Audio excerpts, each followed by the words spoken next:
Hello all, welcome to பாரு wings. பாரு விங்ஸ்னால் இன்றைக்கி நம்ம பார்க்க போகிற ரெசிபி என்னென்னா ஒரு அருமையான ஈவினிங் ஸ்நாக் தான். வாங்க எப்படி செய்தான்றதை பார்க்கலாம். ஃபஸ்ட்டு ஒரு மிக்ஸி ஜாரில் 3 ஏலக்காய் சேர்த்துக்கிறோம். சேர்த்துட்டு 1 கப்பு சர்க்கரை சேர்த்து அதை நல்லா பவுடராக அரைச்சி எடுத்துக்கலாம். எடுத்ததுக்கப்புறம் 1 முட்டையை அடித்து இதில் போட்டுக்கலாம். போட்டதுக்கப்புறம் இதையும் மிக்ஸி ஜாரில் பல்ஸ் மோடில் ஒரு டைம் மிக்ஸ் பண்ணி இந்த மாதிரி எடுத்துக்கலாம். அதுக்கப்புறம் ஒரு பவுல் எடுத்துக்கலாம். பவுல் எடுத்துகிட்டு 1 கப்பு மைதா மாவு, ஒரு 3 ஸ்பூன் ரவை சேர்த்துருக்கேன், கொஞ்சமாக பேக்கிங் சோடா, கொஞ்சமாக சர்க்கரை, உப்பு கொஞ்சோண்டு சேர்த்துக்கலாம், நெய் 1 டேபிள் ஸ்பூன் சேர்த்துட்டு அதோட நம்ம அரைச்சி வச்சுருக்கிற மிக்சரையும் இதோடு சேர்த்துக்கலாம். சேர்த்துட்டு இதை நல்லா பிசைஞ்சிக்கலாம். நல்லா கெட்டியாக இதை பிசைஞ்சு எடுத்துக்கணும்.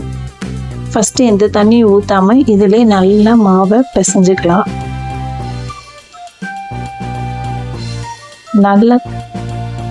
நல்லா கெட்டி பதம் வர வரைக்கும் நல்லா பிசைஞ்சிக்கலாம். இது ஒன்றோடு ஒன்று மாவு கலர்ற மாதிரி.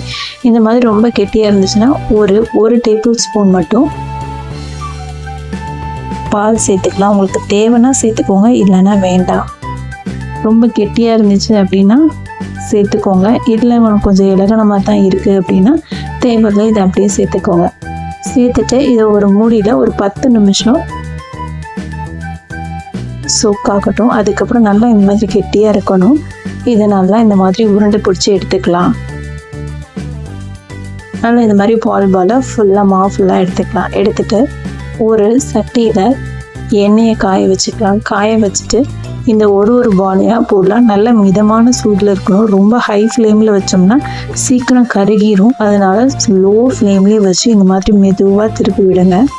திருப்பி விட்டிங்கன்னா இந்த மாதிரி அருமையான போண்டா ரெடி. சாப்பிட்டு பார்த்துட்டு எப்படி இருந்துச்சுன்னு கமெண்ட் பண்ணுங்கள். தேங்க்யூ ஃபார் வாட்சிங்.